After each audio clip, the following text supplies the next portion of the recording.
नमस्कार, जय हिंद साथियों। आप सभी का स्वागत है आपके अपने यूट्यूब चैनल नॉलेज की क्लास में। साथियों, आज की इस वीडियो में हम चर्चा करने वाले हैं महिला पर्यवेक्षक भर्ती 2025 की, और उसके लिए हमने फटाफट रिवीजन सीरीज स्टार्ट की है और ये हमारा सेट नंबर कौन सा है? तीसरा है। ठीक है, 2 सेट्स को हम अपलोड कर चुके हैं, प्लेलिस्ट बनी हुई है, आप लोग जरूर देखें। जो भी दोस्त चैनल पर नए हैं वो चैनल को सब्सक्राइब जरूर कर लें। चलिए, पहला प्रश्न है, छीड़ रोगजनक से टीका तैयार करने की तकनीक की खोज किसने की और किस वर्ष में की? ठीक है, तो इसका राइट आंसर क्या होगा आप लोग बताएं। Edward Jenner, option B Louis Pasteur, option C Robert Downey और ऑप्शन डी है वॉन वेहिंग। तो चलिए इसका राइट आंसर जान लेते हैं। राइट आंसर होगा option B Louis Pasteur. Option B क्या होगा करेक्ट आंसर? लुई पाश्चर ने 1879 में इसकी खोज की थी। डिटेल जान लेते हैं। लुई पाश्चर ने 1879 में एक कमजोर रोगजनक से टीका तैयार करने की तकनीक की खोज की थी। यह चिकन हैजा रोग के खिलाफ कमजोर सूक्ष्म जीवों से युक्त पहला सच्चा टीका था। तो ऑप्शन बी क्या होगा इस क्वेश्चन का राइट आंसर। चलिए, दूसरा प्रश्न है, वैक्सीन शब्द द्वारा पेश किया गया है। ठीक है, वैक्सीन शब्द के द्वारा पेश किया गया था। तो ऑप्शन ए है Edward Jenner, option B Robert Koch, option C Louis Pasteur और ऑप्शन डी क्या है वॉन हैगिंग।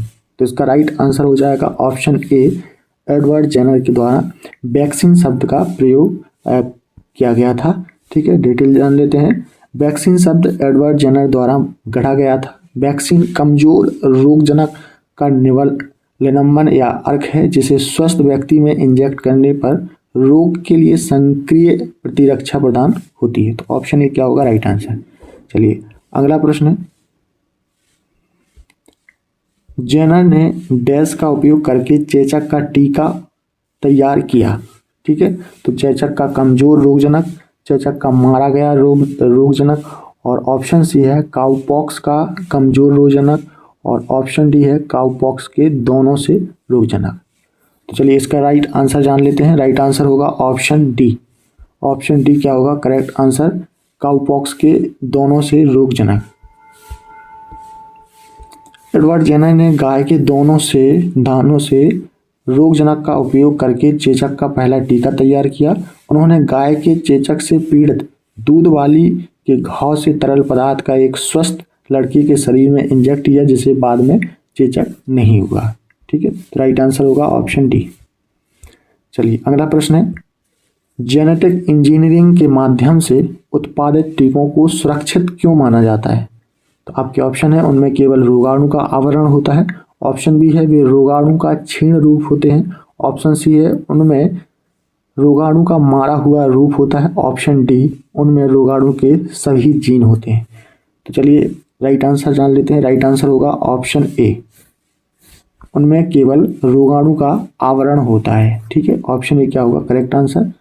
आनुवांशिक इंजीनियर के माध्यम से उत्पादित टीकों को सुरक्षित माना जाता है क्योंकि उनमें केवल रोगजनक के आवरण से एंटीजन होता है जो लगभग हानि रहित होता है। ठीक है, तो ऑप्शन ए क्या होगा करेक्ट। चलिए, क्वेश्चन नंबर 5, टीकाकरण और टीकाकरण का मूल सिद्धांत क्या है? ठीक है, टीकाकरण और टीकाकरण का मूल सिद्धांत क्या है? आपके ऑप्शन है, यह बी और टी के लिम्फोसाइट की संख्या पर आधारित है। ऑप्शन बी, यह प्रतिरक्षा प्रणाली की स्मृति की संपत्ति पर आधारित है। ऑप्शन सी है, यह एंटीजन एंटीबॉडी इंटरेक्शन पर आधारित है। ऑप्शन डी, यह सफ़ेद रक्त कोशिकाओं की संख्या पर आधारित है। तो इसका राइट आंसर हो जाएगा ऑप्शन बी, यह प्रतिरक्षा प्रणाली की स्मृति की संख्या पर आधारित है। ठीक है, तो ऑप्शन बी क्या होगा करेक्ट। इसकी डिटेल जान लेते हैं। टीकाकरण या टीकाकरण का मूल सिद्धांत प्रतिरक्षा प्रणाली की स्मृति की संपत्ति पर आधारित है। जब किसी प्रतिरक्षित व्यक्ति पर रोगाणु द्वारा हमला किया जाता है तो मौजूदा शरीर तुरंत एंटीजन पर हमला करते हैं, जबकि मेमोरी टी और बी कोशिकाएं लिम्फोसाइट और एंटीबॉडी की एक विशाल फसल को जन्म देती हैं। तो ऑप्शन बी क्या होगा करेक्ट। चलिए, नेक्स्ट क्वेश्चन है, टॉक्सोइड्स आमतौर पर फॉर्मेलिन द्वारा निष्क्रिय किए जाने वाले विष होते हैं जो अपनी एंटीजेनिक विशेषता को बरकरार रखते हैं। आपको बताना है सत्य या असत्य। ठीक है, तो इसका राइट आंसर जान लेते हैं। राइट आंसर होगा ऑप्शन ए सत्य है, ठीक है। और इसकी डिटेल जान लेते हैं। टॉक्सोसाइड आमतौर पर फोमिनल द्वारा निष्क्रिय किए जाने वाले निस्ताक्त पदार्थ होते हैं जो अपनी एंटीजेनिक संपत्ति को बनाए रखते हैं। टॉक्साइड एंटी टॉक्सिन गठन को उत्तेजित करता है और शरीर को एक्सोटॉक्सिन बनाने वाले जीवों से बचाता है। चलिए नेक्स्ट क्वेश्चन है, गंदे वस्तुओं के संपर्क में आने वाली चोट के तुरंत बाद एटीएस टीका लगाने से डैश के संभावित हमले से सुरक्षा मिलती है। तो आपके ऑप्शन हैं poliomyelitis, option B AIDS, option C tetanus, option D है इन्फ्लुएंजा। तो करेक्ट आंसर होगा ऑप्शन सी टेटनस। गंदे वस्तुओं के संपर्क में आने वाली चोट के तुरंत बाद एटीएस टीका लगाने से टेटनस के संभावित हमले से सुरक्षा मिलती है। डिटेल जान लेते हैं। चोट लगने के तुरंत बाद एटीएस का टीका लगाने से टेटनस के संभावित हमले से सुरक्षा मिलती है। सड़क की धूल के संपर्क में आने वाले घाव, कट्स या सर्जिकल उपकरण शरीर में विषाणुओं के प्रवेश का कारण बन सकते हैं। चोट लगने के 24 घंटे के भीतर एटीएस का इंजेक्शन लगाने से व्यक्ति को निष्क्रिय प्रतिरक्षा मिलती है। अगला प्रश्न है, एक बीमारी जिसके खिलाफ टीकाकरण केवल महामारी के दौरान ही किया जाता है उसे कहते हैं। तो उसे कहा जाता है हैजा। ऑप्शन डी क्या होगा करेक्ट आंसर, हैजा। एक बीमारी जिसके खिलाफ टीकाकरण केवल महामारी के दौरान किया जाता है वह है हैजा। हैजा के खिलाफ टीकाकरण केवल कुछ महीनों के लिए प्रतिरक्षा प्रदान करता है। यह विशेष रूप से महामारी के दौरान उपयोगी है। पानी, उबला हुआ पानी, कीटाणु रहित भोजन का क्लोरीनीकरण या ओजोन उपचार रोकथाम के लिए आवश्यक उपाय है।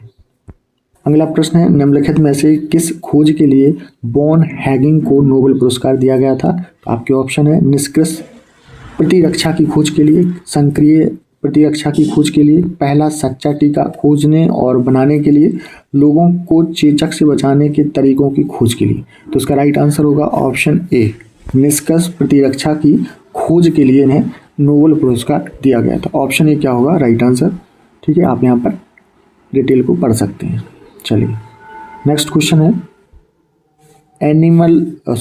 एमियल बॉन हैगिंग ने निष्क्रिय प्रतिरक्षा की खोज के लिए एड्स से पीड़ित रोगी को कुछ टॉक्साइड सीरम इंजेक्ट किया। तो आपको बताना सत्य है असत्य। तो यह क्या है असत्य है, ठीक है। ऑप्शन बी क्या होगा राइट आंसर असत्य, ठीक है। आप यहाँ पर पढ़ सकते हैं, एमियल बॉन हैगिंग ने टिप्थरिया से पीड़ित रोगी में कुछ टॉक्साइड सीरम इंजेक्ट किया।